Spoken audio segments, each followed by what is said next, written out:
abrir a Bíblia, por favor, na primeira carta de Paulo aos Coríntios, capítulo 6.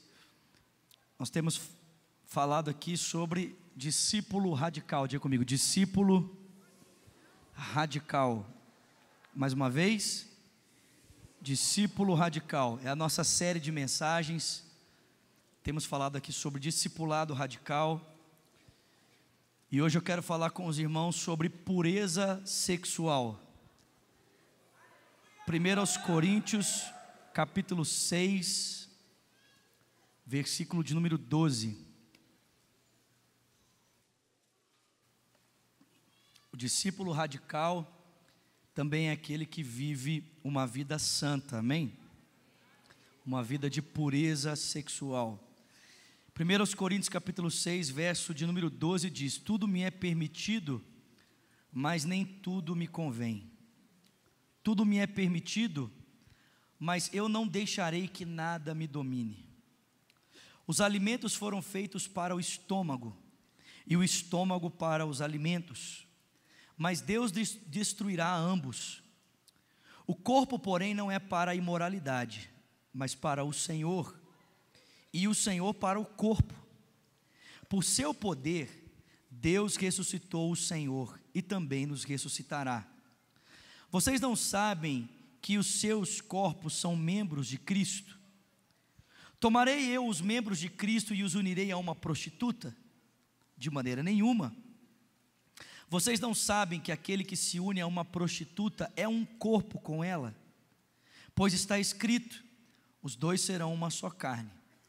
Mas aquele que se une ao Senhor é um só espírito com Ele. Fujam da imoralidade sexual. Diga para quem está do seu lado, por favor: fuja da imoralidade sexual. Para não haver constrangimento, um rapaz vai olhar para um rapaz, uma moça para uma moça, e diga para ela ou para ele: fuja da imoralidade sexual. Preste atenção. Sem histeria, mansinho, está tudo bem. Todos os outros pecados que alguém comete, fora do corpo os comete. Mas quem peca sexualmente, peca contra o seu próprio corpo. Acaso vocês não sabem que o corpo de vocês é o santuário do Espírito Santo que habita em vocês, que lhes foi dado por Deus, e que vocês não são de vocês mesmos? Vocês foram comprados por um alto preço, portanto, glorifiquem a Deus com o seu próprio corpo. Quantos querem ouvir o Senhor? Peça a Ele: Senhor, fala comigo, em nome de Jesus. Amém. Há umas 2 semanas atrás, eu conversava com um jovem aqui da nossa igreja, que enfrenta dificuldades na sua vida sexual, dificuldades que até mesmo no entendimento dele, aparentemente o atrapalham de seguir em frente nos seus projetos de vida pessoal, como o casamento, a construção de uma família. E esse jovem então, conversando comigo, ele falou que ele foi procurar um dos seus parentes, para pedir ajuda a respeito desses conflitos que ele estava passando. E o conselho que um dos seus familiares deu a ele foi o seguinte: olha, essas travas emocionais que você sente, elas podem ser solucionadas de uma forma muito prática. Vou levar você em uma zona de prostituição, você se deita com uma prostituta, você vai relaxar, essas travas vão sumir e você então vai conseguir casar e ser feliz. Esse foi o conselho que um familiar trouxe a um dos jovens aqui da nossa igreja a respeito de como ele poderia lidar com os seus conflitos internos diante da possibilidade da construção de um futuro de uma família. Conversava com outro jovem aqui também, que na sua infância e na sua adolescência foi ensinado pelo seu próprio pai de como ele deveria construir a sua vida, de como ele deveria olhar para as moças e como ele deveria construir a sua vida. Ele foi ensinado pelo seu pai que ele deveria se envolver sexualmente com o maior número de moças possíveis, porque moça é como um objeto. E esse jovem hoje então, depois de uma vida muito promíscua, de muitos envolvimentos sexual se vê hoje em dificuldades de conseguir namorar alguém dentro dos parâmetros que o texto bíblico ensina e até mesmo na constituição de uma família. E por que eu estou dizendo isso aqui para os irmãos? Por que eu estou compartilhando experiências de pessoas que nós não conhecemos com você para introduzir essa mensagem? Porque a sociedade em que nós vivemos encara o sexo como um caminho de redenção. O sexo é visto na nossa cultura como uma forma de salvação. O sexo é visto como uma maneira de redimir as pessoas.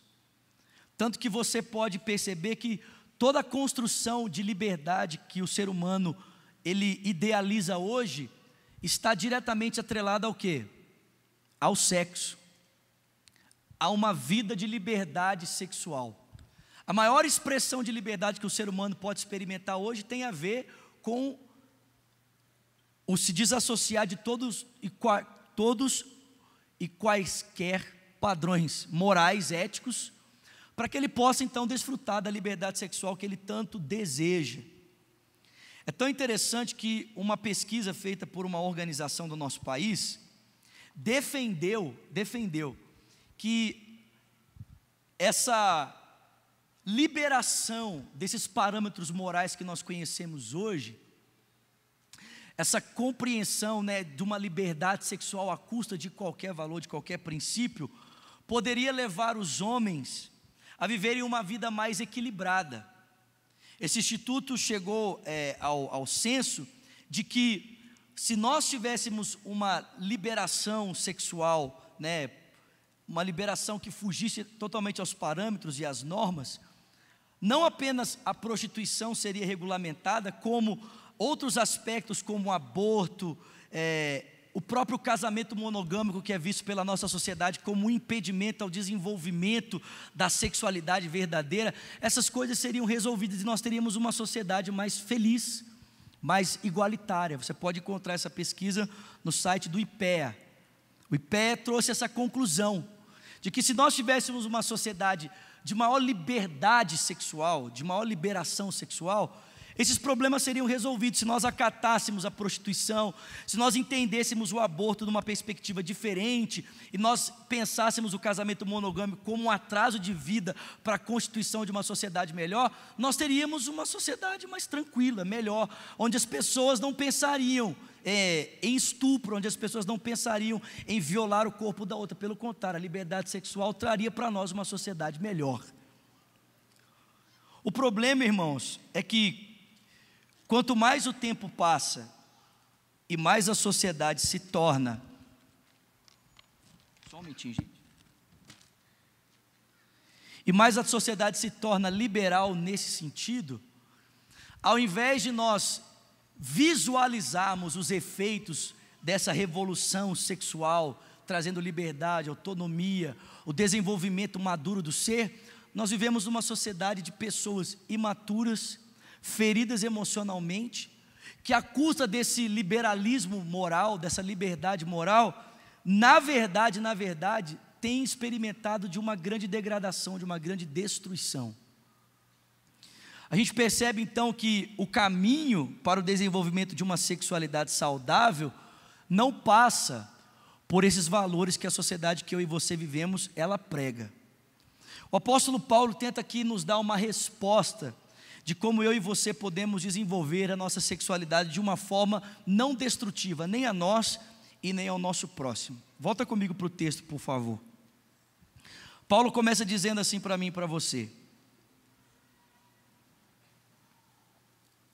tudo me é permitido, mas nem tudo me convém.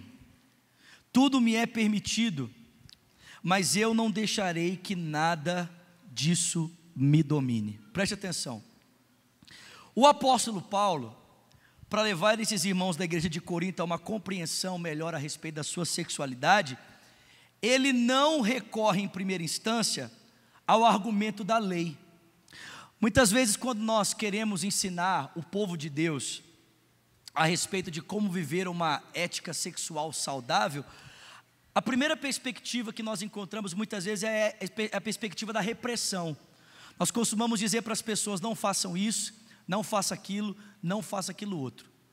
E não é que isso seja errado, porque você ter um padrão de ética e moral ajuda você muito facilmente a compreender os caminhos pelos quais você não deve andar. Mas não é interessante, o apóstolo Paulo, quando vai ensinar a respeito de pureza sexual para a igreja de Corinto, ele não revoga essa frase: tudo me é lícito e nem tudo me convém. Tudo me é lícito e eu não me deixarei dominar por nenhuma dessas coisas. Ao invés de Paulo dizer, não é assim que se deve pensar, Paulo trabalha com a coerência do pensamento. De que forma Paulo combate esse pensamento equivocado de que a graça de Deus e a liberdade pode me dar autonomia para que eu possa fazer aquilo que eu quero? Paulo vai dizer para mim e para você que liberdade, ser livre, não é ser controlado por nenhuma compulsão, força social ou psicológica que vão além da minha vontade.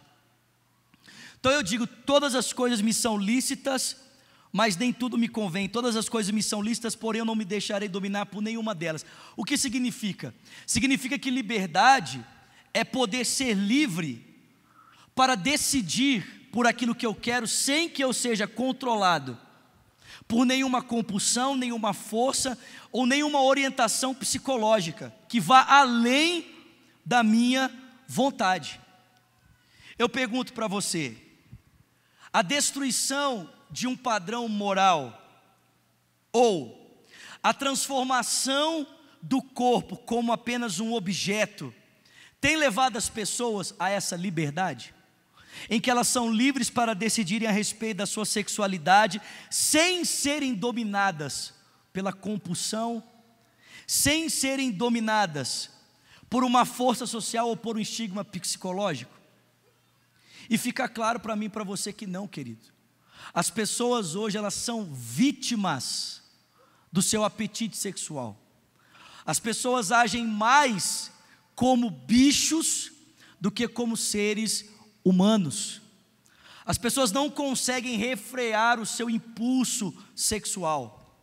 Se liberdade significa autonomia para decidir, então a verdadeira liberdade para o indivíduo, o ser livre, o ser racional, é aquele que é educado a partir de uma educação virtuosa, em que a partir dessa educação ele seja capaz de controlar os seus próprios impulsos.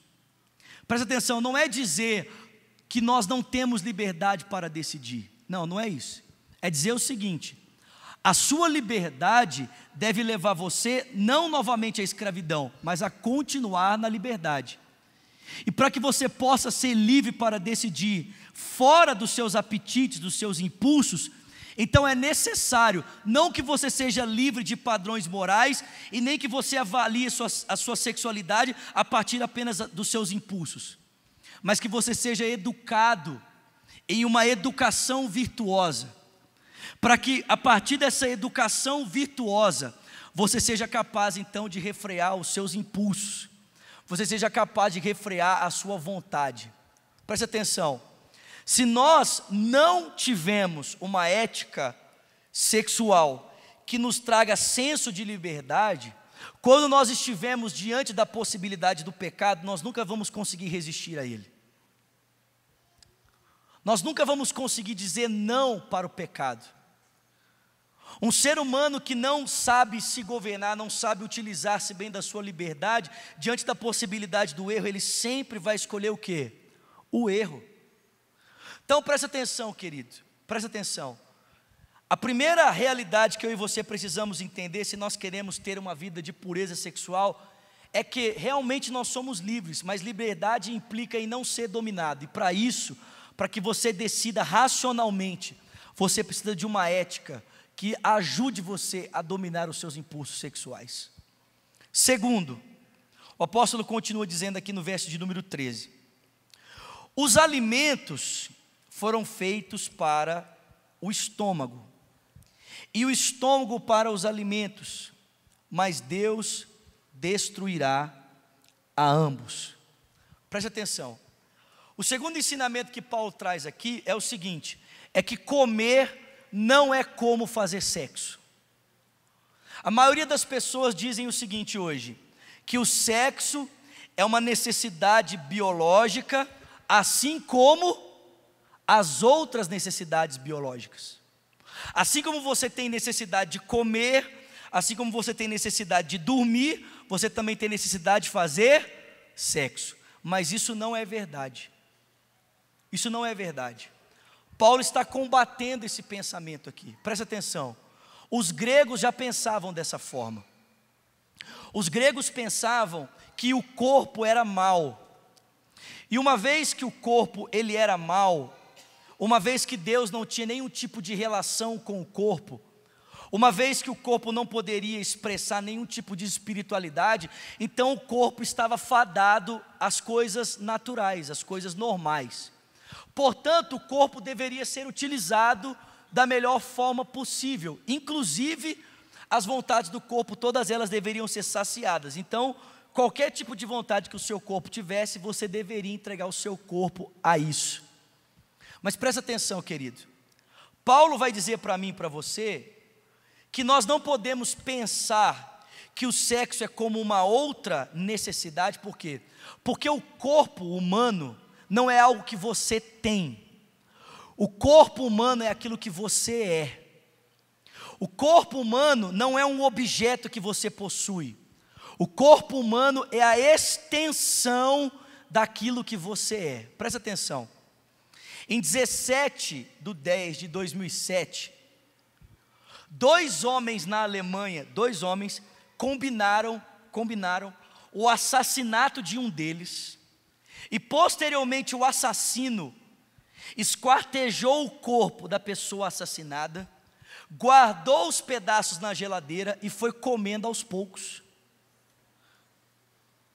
Quando a polícia alemã descobriu o que ele estava fazendo, a polícia interrogou ele, e ele falou o seguinte: não, eu não sou assassino, nós consentimos com a morte dele, ele entregou o corpo dele voluntariamente para que isso acontecesse, para que os pedaços dele fossem esquartejados e para que eu comesse posteriormente o corpo dele.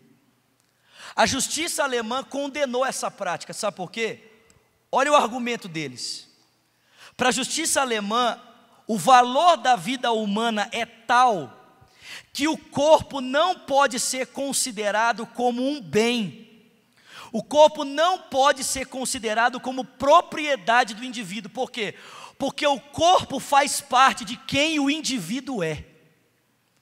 Presta atenção. Você não tem como entregar o seu corpo para alguém sem se entregar juntamente.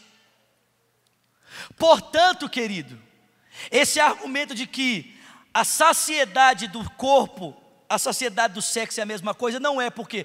Porque quando você come, o seu eu não está envolvido, mas quando você deita-se com alguém, o seu eu está diretamente envolvido.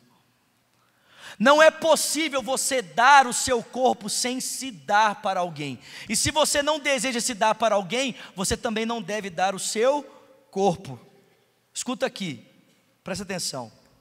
No núcleo da ética sexual cristã, deve estar a seguinte doutrina: que o corpo não deve ser o que a alma não pode ser.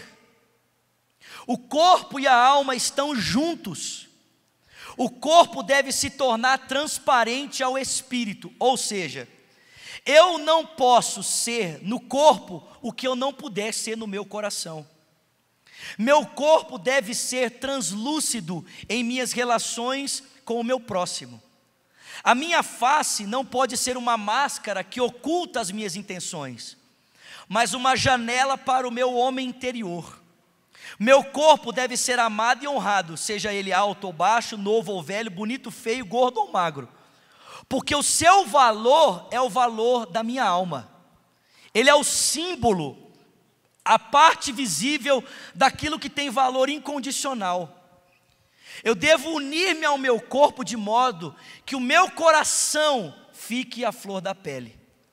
Por isso eu não posso me relacionar sexualmente com alguém se não puder entregar a minha alma na mesma proporção. Se amo a Deus, amo a mim mesmo. Se amo a mim mesmo, eu compreendo que a minha sexualidade, como parte da minha identidade moral, e não como parte da minha identidade animal. e assim amo o meu corpo sexual, que é a superfície visível de quem eu sou, de quem eu amo. Se eu compreendo a natureza do corpo, compreendo que o amor ao próximo é mediado por meio do meu corpo, e que o seu amor por mim é mediado pela sacralidade do seu próprio corpo. Quem quer instrumentalizar o corpo sexual do outro, não o ama, e nem se ama. Quem aceita ser desonrado pelo outro, também não se ama. Presta atenção, em primeiro lugar, Paulo vai dizer: realmente nós estamos debaixo da graça, porém a graça quer nos conduzir à liberdade. Liberdade significa autonomia para decidir e não para ser influenciado. Segundo, Paulo diz: não, o alimento é para o corpo é para o alimento. Paulo diz: não, o corpo é para o Senhor, porque alimentar-se não é como fazer sexo. Quem faz sexo, o seu self, quem é, está diretamente envolvido. Não tem como desassociar-se, porque o seu corpo não é o objeto que você tem, o seu corpo é quem você é. Se você desonra o seu corpo, você está se desonrando. Ele diz: assim como quando uma pessoa entrega o seu corpo para a prostituta, está se tornando um com ela. Por quê? Porque quando se entrega, está se entregando completamente. Assim também, quando eu me entrego a Cristo, eu entrego o meu corpo a Cristo, porque o corpo é a extensão de quem eu sou, é a parte visível da realidade de quem eu sou. Amém, queridos? Diga glória a Deus. Está todo mundo entendendo? Seguindo em frente, olha o que Paulo diz, versículo de número 14: por seu poder, Deus ressuscitou o Senhor, e também nos ressuscitará. Vocês não sabem que o seu corpo é um membro de Cristo? Vou tomar os membros de Cristo e uni-los a uma prostituta? De maneira nenhuma. Vocês não sabem que aquele que se une a uma prostituta é um corpo com ela? Ele diz: pois como está escrito, os dois serão uma só carne. Mas aquele que se une ao Senhor é um só espírito com Ele. Amém? Sabe o que eu acho impressionante? É que Paulo, para combater, olha só, gente, Paulo, para combater a imoralidade sexual na vida dos coríntios, ele não falou assim para eles: olha, eu acho que vocês deveriam tomar um banho de água fria. Ele não disse assim para eles: olha, eu acho que vocês deveriam praticar mais atividade física. Eu acho que vocês deveriam recorrer a um terapeuta. Nada contra o terapeuta. Amém? Mas Paulo, para combater a imoralidade na vida dos coríntios, sabe o que ele faz? Ele insere um argumento teológico. Ele associa o corpo das pessoas à ressurreição. Ele vai dizer que a perspectiva da ressurreição deve influenciar a maneira como eu e você pensamos o nosso corpo. Escuta aqui, olha só. Se alguém não consegue reconhecer a sua própria dignidade, nem pode ver o valor do ser em que consiste, é pela falta de esperança. Escuta isso, gente. Ele só vê a morte diante de si. E todo homem que defende a libertinagem sexual só vê a morte diante de si, pois é o desespero que arranca do homem a integridade e o faz entregar o seu corpo sexual ao prazer impuro. Por que alguém desesperadamente se entrega compulsivamente a qualquer tipo de relação sexual? Eu vou dizer para você, é porque essas pessoas não têm perspectiva do amanhã. Para essas pessoas, a realidade é o quê? O agora, o imediatismo, o hoje. E como tudo acontece hoje e agora, então eu preciso de satisfação já, satisfação imediata. Mas presta atenção, Paulo está dizendo para mim e para você que o meu corpo e o seu corpo, ele tem um futuro, queridos. Existe uma esperança reservada para o meu e para o seu corpo. Vocês estão comigo aqui? Olha o que ele diz.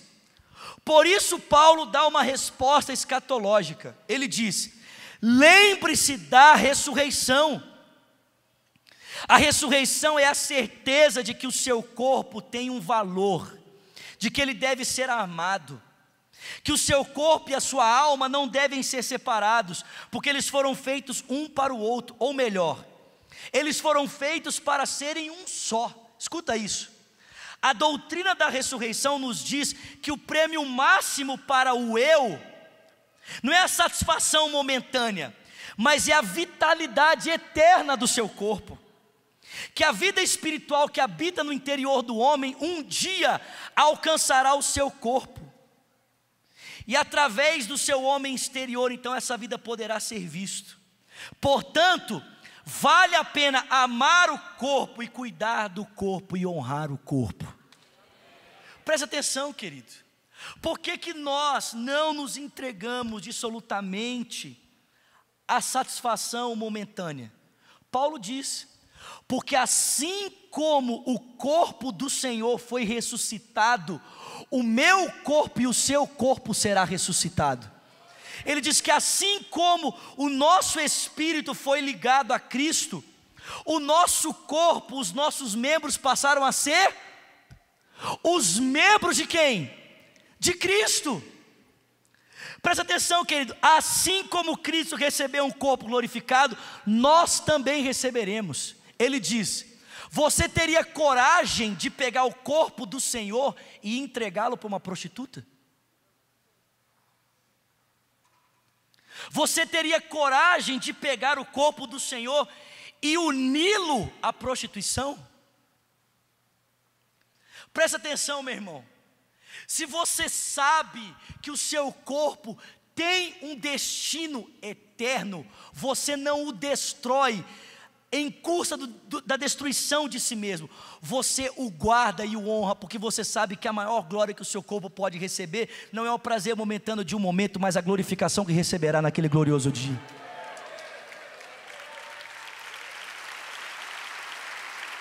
Amém, meus irmãos? Então, em primeiro lugar, graça, liberdade que nos foi dada é a autonomia para decidir, livre de qualquer influência. Para isso nós precisamos de uma educação e não de uma vida licenciosa. Segundo, vocês estão comigo aqui? Sexo não é como comer, porque quando você come, o seu eu não está envolvido, mas quando você faz sexo, o seu eu está envolvido, porque não tem como entregar o corpo sem entregar a si mesmo. Se você não pode fazer isso com a sua alma, com o seu caráter, você também não pode fazer com o seu corpo. Terceiro, Paulo diz que o corpo é para o Senhor. Existe uma expectativa eterna a respeito do seu corpo, portanto você deve honrá-lo, preservando-o para o Senhor. E por último, eu termino aqui essa noite. Terceiro, ou quarto, né? Nosso corpo, diga comigo, meu corpo tem uma dimensão religiosa. Olha como Paulo termina o texto. Versículo de número 18. Ele diz: fujam da imoralidade sexual, porque todos os outros pecados que alguém comete fora do corpo os comete. Mas quem peca sexualmente peca contra o seu próprio corpo. Acaso vocês não sabem que o corpo de vocês é o templo do Espírito Santo que habita em vocês, que lhes foi dado por Deus, e que vocês não são de si mesmos?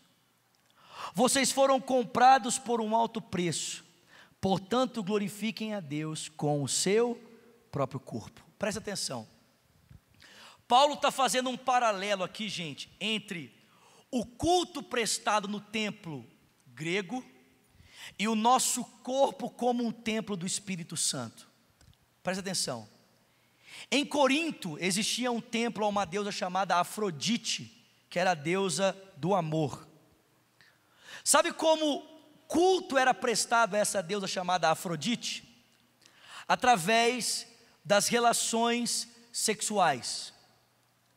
Ninguém achava absurdo em Corinto, das pessoas que não tinham a Cristo, e aparentemente até algumas que o tinham, ninguém achava absurdo subir ao templo e ter uma relação com uma sacerdotisa cultual. Sabe por quê? Porque as pessoas entendiam que isso era uma expressão do culto. Ninguém poderia ser impedido de fazer isso, ninguém poderia ser impedido de prestar esse tipo de culto. E qualquer pessoa que tentasse de alguma forma impedir esse culto no templo, essa pessoa seria castigada pela violação de tentar impedir o culto, a adoração feita por meio do sexo. Olha o que Paulo está dizendo.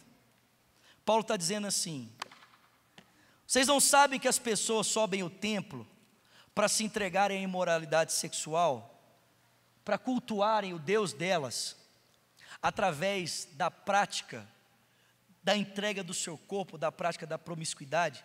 Ele diz: mas vocês se tornaram templo do Espírito. Vocês agora, o seu corpo tem uma dimensão sacra, o seu corpo tem uma dimensão espiritual. Por quê? Porque agora o seu corpo se tornou um lugar de culto, porque o Espírito de Deus habita onde? Habita onde? No seu corpo. Portanto, todo ato que você faz por meio do corpo, por causa da habitação do Espírito, sendo você um templo, deve ser uma expressão de adoração a Deus.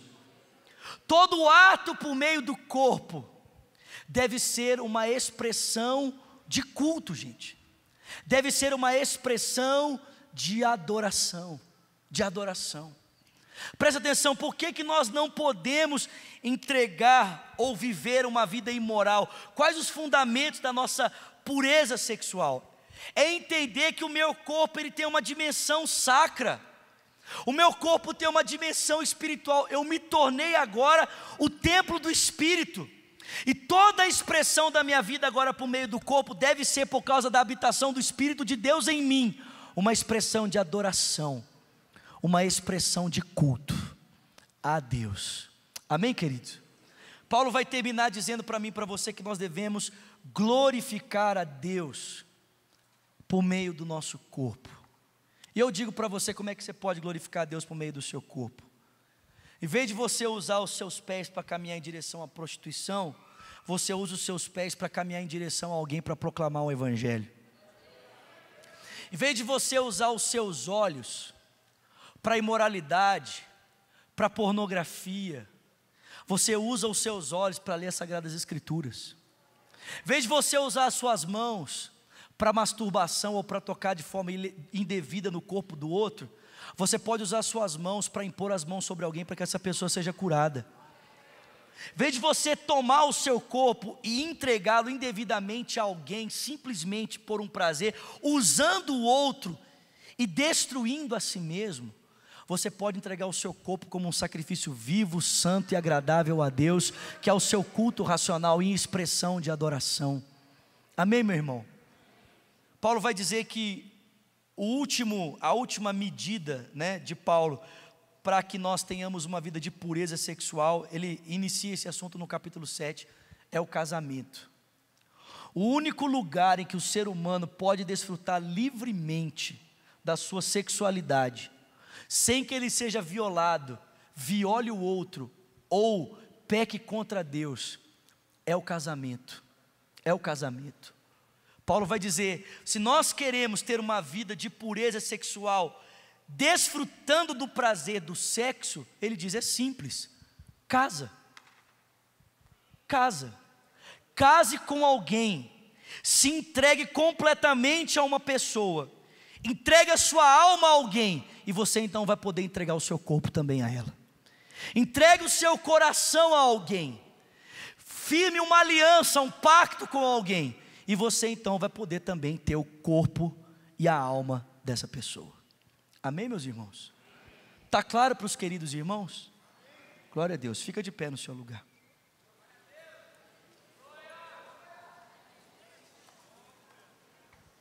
Então presta atenção. Escuta aqui, ao invés de eu ficar aqui dizendo para você o que você não deve fazer, que você já sabe muito bem, se dizer para você o que você não deve fazer resolvesse, né? O pessoal parasse de pecar, só ia ter anjo aqui dentro. Mas não resolve, querido. Não resolve. Por quê? Porque nós temos uma compreensão errada do que é liberdade. A gente acha que liberdade é fazer o que eu quero. E liberdade não é você fazer o que você quer.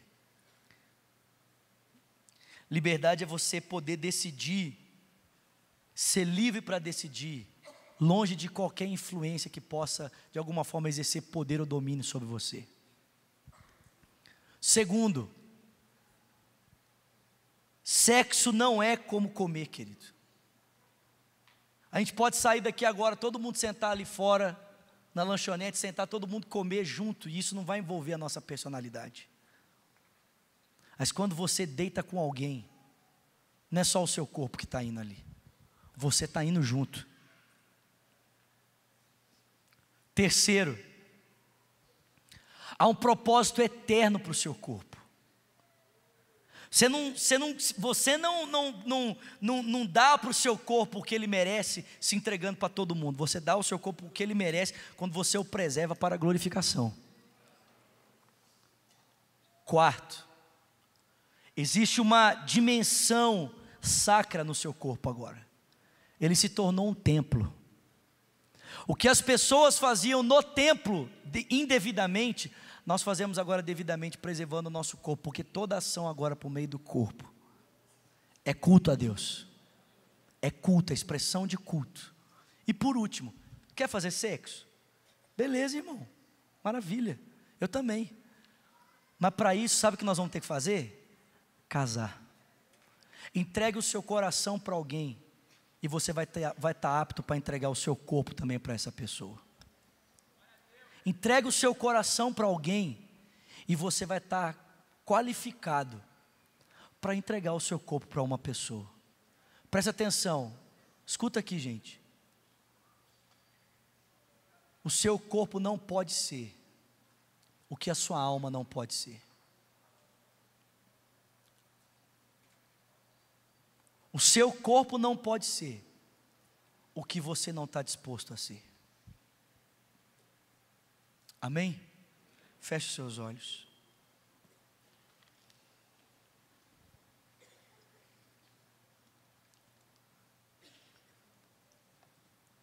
Talvez você precise de pedir perdão para Deus nessa noite.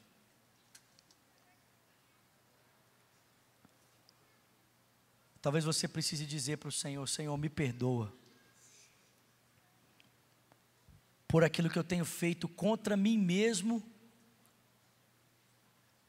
por meio do corpo. Paulo diz que todo pecado que um homem faz é fora do corpo, mas quem peca sexualmente, peca contra o seu próprio corpo. O que Paulo está querendo dizer? Que quem se entrega de forma indevida está destruindo a si mesmo. Você está se destruindo e destruindo uma outra pessoa. Talvez você precise dizer para o Senhor: Senhor, me perdoa pela forma indevida como eu tenho pensado a minha sexualidade, pela forma como eu tenho agido, Senhor. Feche os seus olhos. Pai, nós vivemos no meio de uma geração tão corrompida, de valores tão depravados, de tantos conselhos fúteis, Senhor. E muitas vezes nós vemos esse tipo de mentalidade ainda presente, Senhor, no seio da igreja. Pessoas que, apesar de terem entregado a sua vida a Cristo, Senhor, não conseguem pensar a sua vida, sua pureza sexual, Senhor, e continuam, Senhor, vivendo em imoralidade. Pai, que nessa noite, essa palavra, Deus, possa destruir conceitos errados, sofismas, para que, ó Deus, haja uma construção clara, Deus, a respeito da vontade do Senhor em cada coração aqui. E que haja uma prática coerente, ó Deus, com aquilo que está sendo ensinado nessa noite. Pai, que aqueles que estão aqui, que já entregaram a sua vida a Cristo e continuam, ó Deus, insistindo na prática do pecado sexual, Senhor. Pai, nós pedimos nessa noite, derrama um espírito de arrependimento, de graça, de súplica, Senhor, para que essas pessoas, ó Deus, elas saiam daqui decididas a viverem de forma diferente, Senhor. Pai, nós não estamos aqui para julgar, para trazer peso, Senhor. O que nós queremos é ver os irmãos caminhando em liberdade, livres, ó Deus, da opressão, livres do fardo, livres, ó Deus, desse jugo de escravidão do qual Cristo os libertou, Senhor. Por isso, Senhor, recebe nessa hora as orações de arrependimento que estão sendo feitas. Tua palavra diz que aquele que confessa o seu pecado e o deixa, alcançará misericórdia. Tua palavra diz que se nós confessarmos os nossos pecados, o Senhor é fiel e justo para nos perdoar os pecados e nos purificar de toda injustiça. Faça isso, Pai querido, nós te pedimos agradecidos, em o nome de Jesus Cristo, amém. Com seus olhos ainda fechados, coloque as suas duas mãos sobre o seu coração, por favor, e ore comigo dizendo: Senhor Jesus, nessa noite, eu abro o meu coração. Diga: eu reconheço que eu estou andando por caminhos de morte, mas eu quero andar em caminhos de vida. Por isso, Jesus Cristo, nessa noite, eu te dou a minha vida. Diga: eu entrego o controle da minha vida nas tuas mãos. Diga: eu te recebo como meu Senhor, como meu Salvador.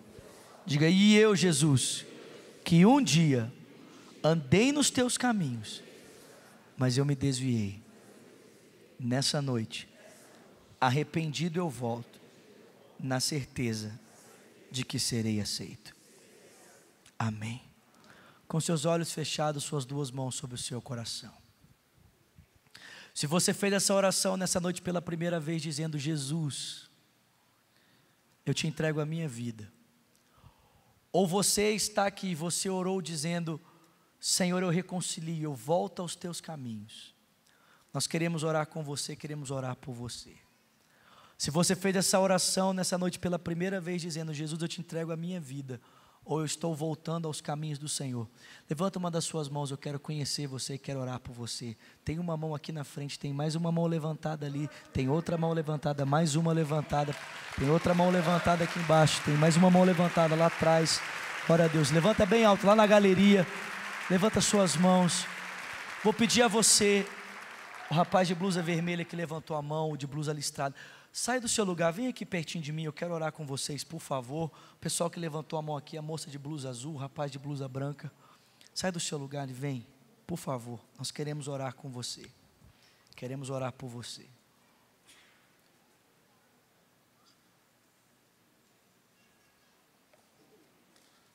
Glória a Deus. Pode vir. Vamos cantar? Jesus Cristo mudou meu viver. Cante. Jesus Cristo mudou meu viver. É a luz que ilumina meu ser. Sim, Jesus Cristo mudou. Cante. Meu viver. Diferente. Cante. Diferente hoje é o meu coração. Pode vir. Diferente hoje é o meu coração. Cristo deu-me paz e perdão. Sim, diferente hoje é meu coração. O amor, cante. O amor só conheci em canções que falavam, mas agora é diferente. Cristo fala a toda a gente. Cristo me deu seu amor. Jesus Cristo mudou. Diga: Jesus Cristo, Jesus Cristo mudou. Ele é a luz, é a luz. Sim, Jesus Cristo mudou.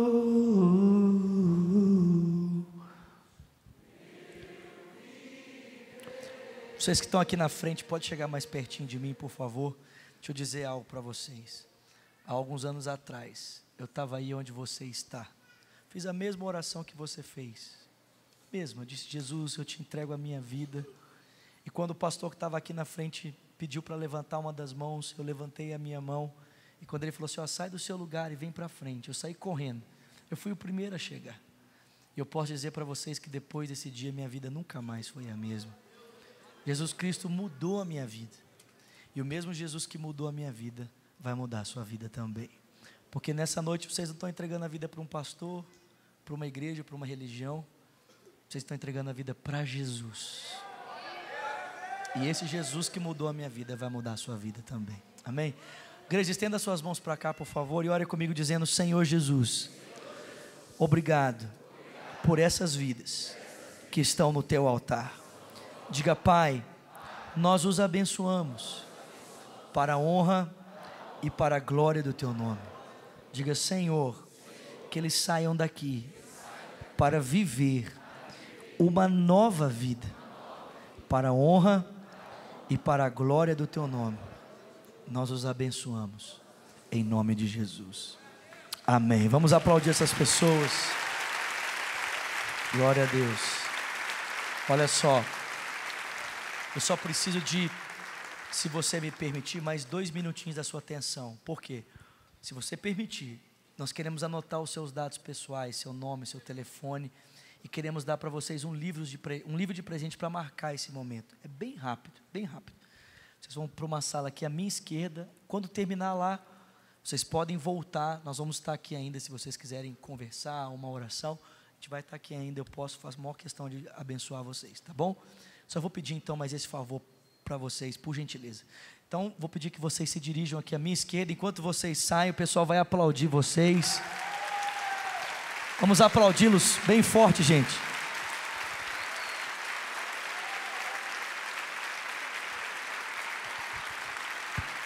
Vamos aplaudir mais forte, igreja.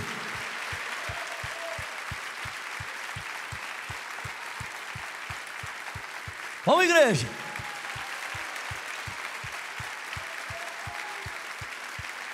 Glória a Deus. Irmãos, bem rápido antes de você sair.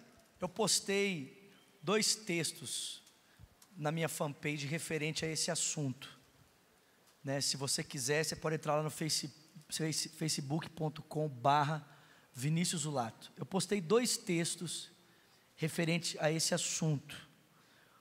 Eu desafio você a fazer a leitura dos textos, porque vai ajudar ainda mais na compreensão desse assunto, que é um assunto tão importante para nós. Amém?